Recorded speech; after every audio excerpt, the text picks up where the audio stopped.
Oxnard, California, is a coastal city which lies between Los Angeles and Santa Barbara.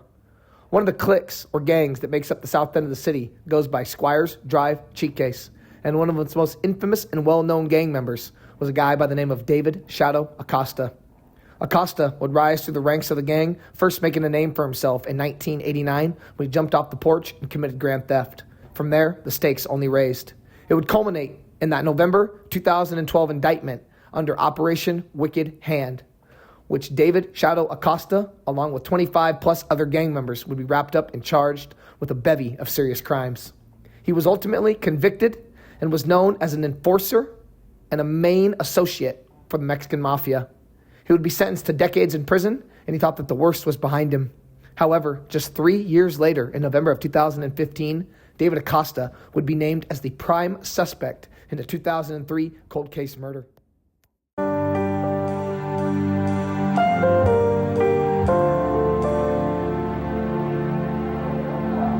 K-Block, a still prison high-security unit. There is no angry yelling or banging on doors here. This is home to the Mexican eMe, the Mexican Mafia. With more than 1,500 members in Texas prisons alone, they are considered the largest prison gang in the country and one of the most violent, specializing in drug dealing and contract assassinations. I talked with members of the gang in their cells on K-Block. This is the most well-behaved cell block on the unit. And the main reason is that we discipline ourselves. We try to emphasize to all our members to have respect for the officers because that'll minimize problems for us and for them. We just want to do our time. Joe Saldivar is a member of the gang who has been in administrative segregation for 16 years. Now, you're in here, those of you who are members of the Mexican eMe are in here not because you have assaulted a guard or not necessarily because of any violence while you were in prison population, but simply because you are members of a prison gang. Anybody who was known or suspected of being a gang member was segregated. But for the last 4 or 5 years, all our leaders have been engaged in is nothing more than establishing peaceful relations with everybody in prison. But the fact of the matter is, you men are a family. You are not only loyal to one another because you want to be, there are times when you are loyal to one another because the consequences of disloyalty, I mean, I've read your Constitution, the consequences of disloyalty are death. Theoretically, I'd be a dead man. They're supposed to be dead men, but there's cell blocks full of exes, not only from our family, but from other families.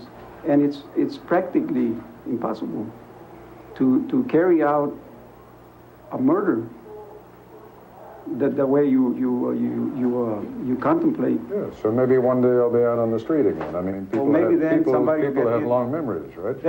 That's happening. I can't deny that. You've been in here how many years? About 17 years. 17 years in prison. How many years in ADSEG? About 16. Explain to me, I mean, you're a very eloquent and apparently a well-read man. Explain to me how a man survives that and keeps his sanity, as you clearly have. Well, I just keep my mind occupied on whatever I paint, I draw, I write, I read, and I exercise and I keep active. I'm 55 years old and I try to keep in shape. Are you in for life? I've got a life sentence, and I'm trying to make parole.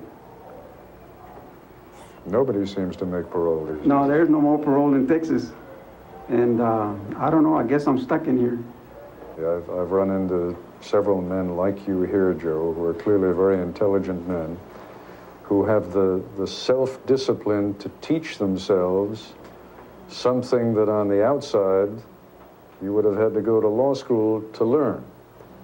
And I guess the sad question is, why the hell didn't you do it when you were on the outside and when you had the chance to do it? I guess if we had that answer, we wouldn't be here. I don't understand it myself. I don't know it. I mean, just think, if you'd gone to law school, you could be on the outside helping get other young men out of here, right? Yes, sir.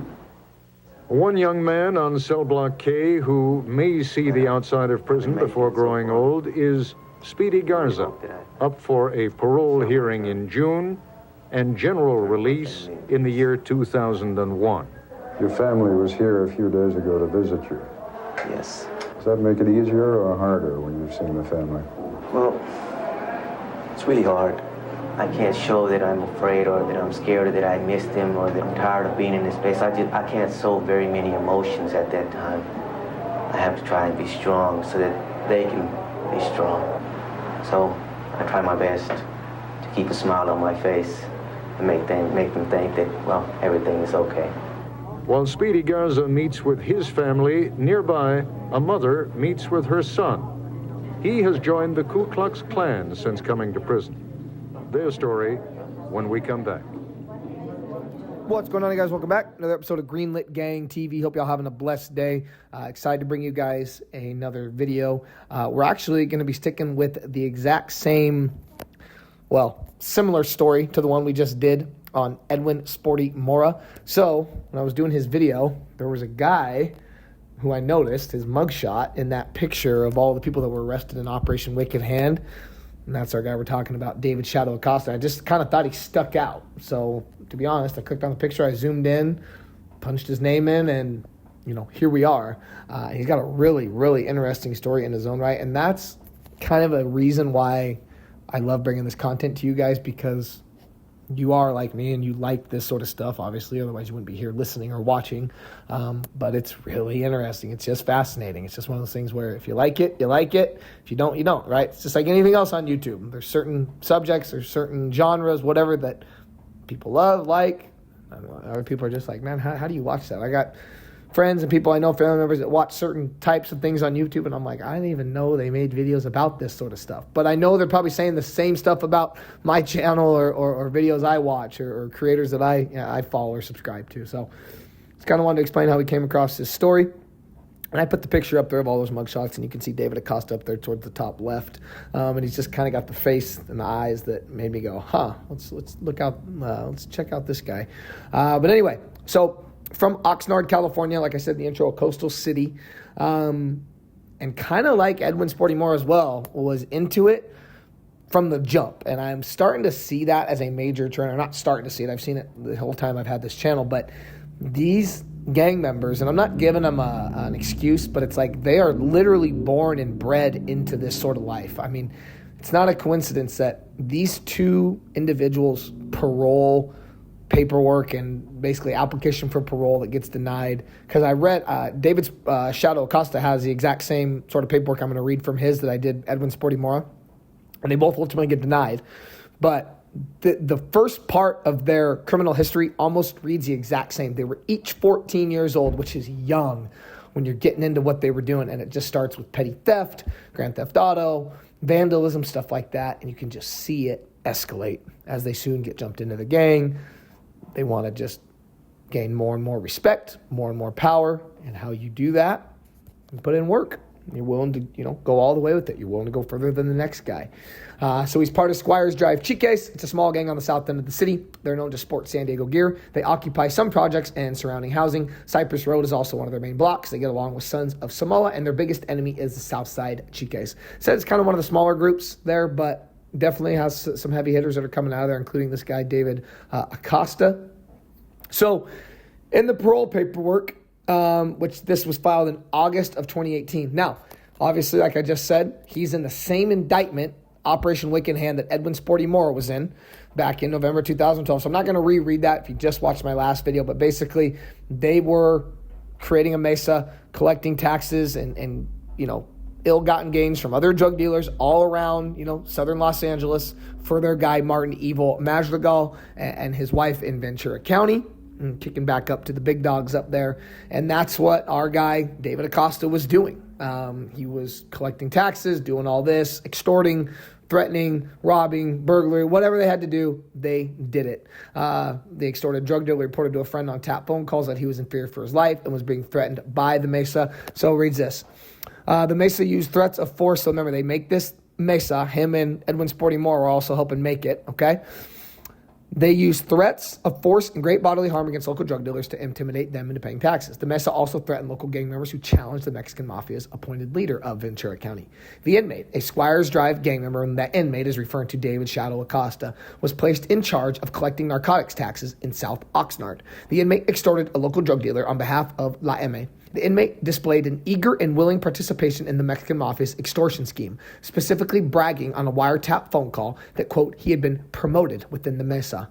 Quote, the extorted drug dealer reported to a friend on tap phone calls that he was in fear for his life and was being threatened by the Mesa. The inmate, Acosta, collected both drugs and money from the drug dealer on behalf of the Mexican Mafia. For his crime, the inmate received a 17-year prison sentence in this case. And I'm sorry, I said 2 decades, so just short of that. Clear that up. Criminal history of David Shadow Acosta. The inmate's criminal activity began in 1989 when he was 14 years old and adjudicated for auto theft and providing false identification to law enforcement. He was sentenced to the California Youth Authority in 95 and paroled in 96. He was later convicted in 98 of a domestic battery against his girlfriend. The inmate's first prison commitment was in 2001 for transmission of counterfeit items. He was sentenced to 16 months in prison. After his release, the inmate was returned to custody for a parole violation, establishing that he could not abide by the terms and conditions of grant of parole. 1 month after his June 2003 release on parole, the inmate went on a crime spree, robbing 4 businesses at gunpoint in the span of 1 week. The inmate pulled a handgun from his waistband and pointed it at the cash register clerk of the first business. She complied with his demands for money. Hours later, the inmate again used the gun to rob the owner of a Dairy Queen of cash register money. The following day, the inmate used the gun for a 3rd time to rob the clerk of merchandise at an auto parts business. And then a couple of days later, the inmate once again pulled the gun and pointed it at a gas station clerk and demanded money. Once the inmate was given the money, he fled. The inmate was apprehended based on the robbery of the victim's description of the inmate's tattoos, and drug paraphernalia was found on his person during his arrest. Now, pause. So, with David Shadow Acosta, the face, the eyes, the hard look, that shows long-term, to me, that shows long-term drug abuse. That shows long-term methamphetamine use, if I had to guess. If I had to guess, the drug paraphernalia that was found on David Acosta after a 2-day crime spree in which he robbed 4 businesses, I would bet my last dollar that it was methamphetamine. I don't care, man. Y'all could say, you're not a doctor. What do you know? You can't judge anybody. I'm not judging anybody. I'm just saying, if I had to guess, if I had to look at his picture, right? Meth, 100%. He was sentenced to 4 years in prison. While on parole, he was convicted in 2010 for being under the influence of a controlled substance. In February 2012, intoxicated David Acosta was asked to leave his girlfriend's home. The violent inmate attempted to drag her out with him by grabbing her by the neck and pulling her. The inmate was granted probation for the domestic battery, but violated probation due to his arrest and the commitment offenses. Additionally, between 1989 to 2012, the inmate was convicted of failing to stay at the scene of an accident in violation of Vehicle Code Section, unlawful taking of a vehicle in violation of Vehicle Code Section, vandalism, 2 additional counts of health and safety concerns, another count of Penal Code Section, and receiving stolen property. So on top of the big ones, he's committing, they're getting him sent to prison and back out on parole and back out on violation. He's committing these other driving offenses. And this is just another example of that gang life, of it's literally just a revolving door. You're going right back to prison. You're getting out for a few months. You're going right back. You're getting a smaller charge. Okay, they're going to give you probation. It doesn't really matter anyway because you're going to piss dirty or going to go commit another crime over here, which is going to give you a new charge, and you're going to violate back on this probation. And it's just another day in the life, right? Just another day in the life. It just is what it is, man. It just is what it is. And the drugs play such a big hand in this, guys. The drugs play such a big hand in all of this. Not just the drug dealing. I'm talking about the use. I'm talking about the day-to-day struggle that all of us have, trying to get sober, stay sober. Just, man, if you watch my channel, you know, get the help. 1,000% get the help. If you've gotten the help and you've feel like you've got some good clean time under your belt, go out and help somebody. If you're not helping anybody and you're not talking about it, you should be. You're not doing, that's not what they talk about with getting sober. You need to spread the word. You need to give the gift of sobriety to somebody else. The inmate has proved to be a loyal and violent criminal street gang member who has spent most of his entire adult life in custody, on parole, or on the streets conducting criminal business for the Mexican Mafia. Now, okay, so That's his gang life, okay? He's doing all these crimes, gets convicted in this massive, 2012 indictment. That's where you think his story ends, right? No, not quite. Just a few years later, in November of 2015, he is named as a prime suspect in a cold case 2003 murder of a guy by the name of Brian Brown. And here's how that article reads. A Mexican Mafia associate already in prison for extorting money from drug dealers has now been accused of fatally shooting a man in an Oxnard alley more than 12 years ago. Brian Brown was found shot in a vehicle parked in an alley in the 4200 block of Terrace Avenue on June 15th, 2003. The 28-year-old Oxnard resident was shot several times and later died at a hospital. The killing remained unsolved until the Oxnard Police Department's Cold Case Task Force reopened the investigation in 2012. Man, 2012 was not a good year for Acosta. It's picked up in Operation Wicked Hand, and then they opened up this case again. In a news release Thursday, police said sufficient evidence was found to issue an arrest warrant for David Acosta, 40, of Oxnard. They did not elaborate or give a possible motive. Acosta is currently in prison for an unrelated case and will be brought back to Ventura County to face charges of murder and using a firearm in the commission. He was sentenced to those 17 years for his involvement in crimes related to the Mexican Mafia prison gang. He had pled guilty to extortion, conspiracy to commit extortion, and transportation and sale of drugs. He had also admitted to special enhancements, including street terrorism. Acosta was one of those 27 people in that indictment back in November 2012.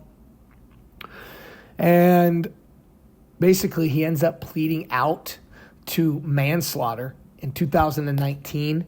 And he got 33 years for that crime. And that's just one of those things where it's like the family of Mr. Brown, it's gone on long enough, 33 years. He's already in there. He's over 40. He's already in there doing 20-some-odd years on these other crimes.